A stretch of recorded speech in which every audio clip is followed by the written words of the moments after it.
তোমার ভালো লেগেছে অফিসটা? তোমার মা তো এখন এই অফিসের ম্যানেজার হয়ে গেছে। হ্যাঁ, আমার মতো ম্যানেজার হয়ে গেছে। কিন্তু মা, তুমি আমাকে নতুন জামা কবে কিনে দিবে? সোনা, তোমার মা তো 6 মাস ধরে বেতন পাচ্ছে না, বুঝছো? বেতনটা পেলে তোমাকে আমি নতুন জামা কাপড় কিনে দিব, ঠিক আছে? আরেকবার ঘুরো। আচ্ছা, তার মানে নিজের মেয়েকে মিথ্যা বলা হচ্ছে, করে এখানে ঝাড়ুদারের কাজ, অথচ মেয়েকে বলতেছে ম্যানেজার। কি কাজ হয়ে গেছে? যা।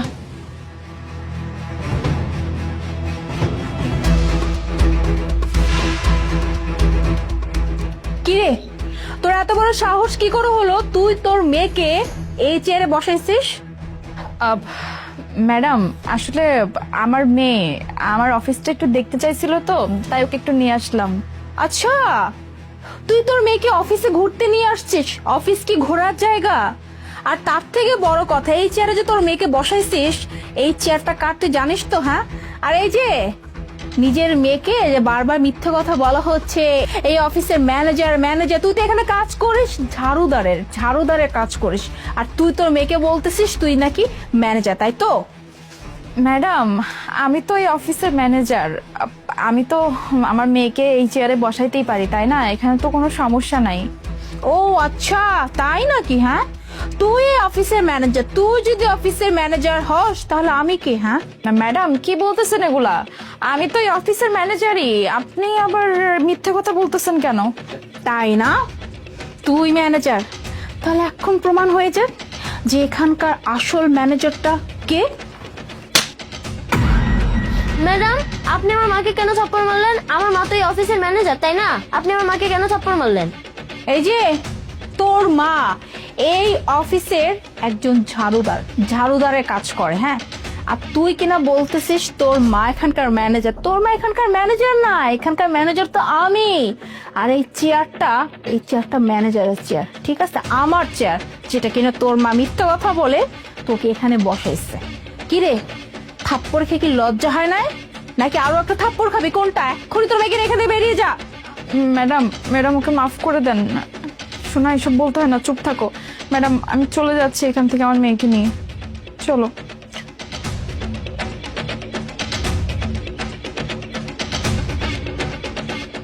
স্যার, আজকে কি হয়েছে জানেন? আগে আপনার চেয়ারে গিয়ে বসুন।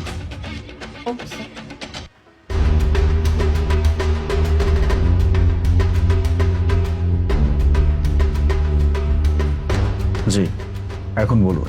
স্যার, আমাদের অফিসে যে ঝাড়ুদার মেয়েটা আছে না, ওই যে নদী নাম করে, স্যার ওকে আজকে আমি একটা থাপ্পড় দিয়েছি। আপনি তার গায়ে হাত তুলছেন কেন?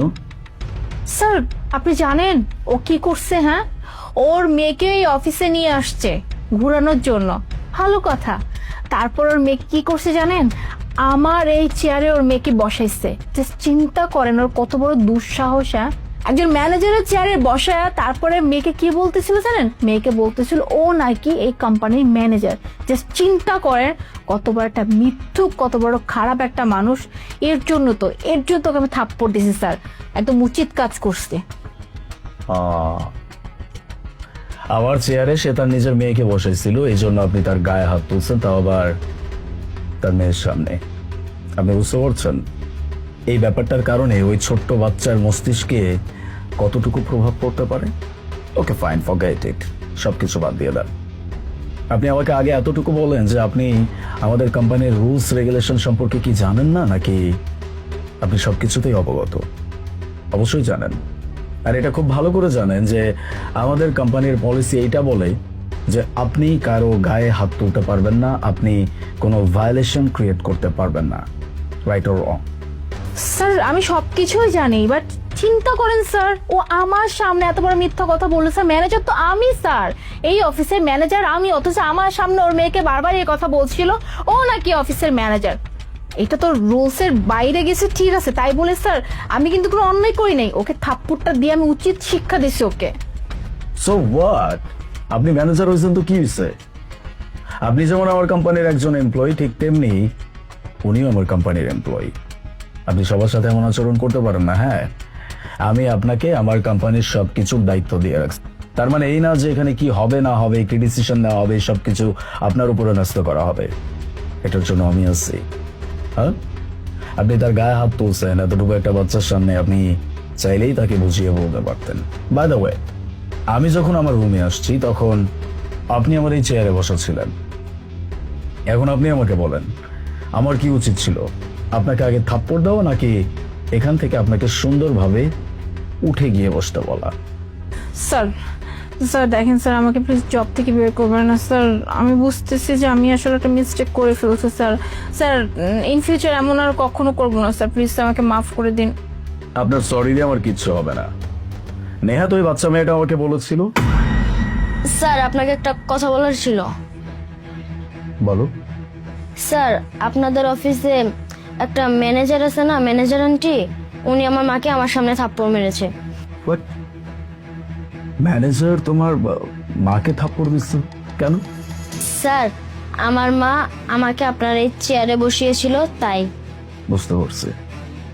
দেখো বাবু, এটা হচ্ছে আমার চেয়ার, মানে এই কোম্পানির যে বস তার চেয়ার। এই চেয়ারে বসার অধিকার কারো নাই, শুধুমাত্র আমার ছাড়া। এখানে যেই বসুক সেটা অন্যায়। আমি মানছি যে তোমার মা একটা অন্যায় করছে, তার মানে এই না যে তার গায়ে হাত তুলতে হবে। তোমার মা যে অন্যায় করছে তার থেকে বড় অন্যায় করছে ম্যানেজার। আমি দেখছি, তুমি যাও। যাই হোক, আপনার সাথে আর কোনো কথা বাড়াইতে চাচ্ছি না। যেই মানুষটা আমার কোম্পানির একটা রোজটা ভঙ্গ করবে, আমি তাকে আমার কোম্পানিতে রাখবো না। আপনি চলে যেতে পারেন।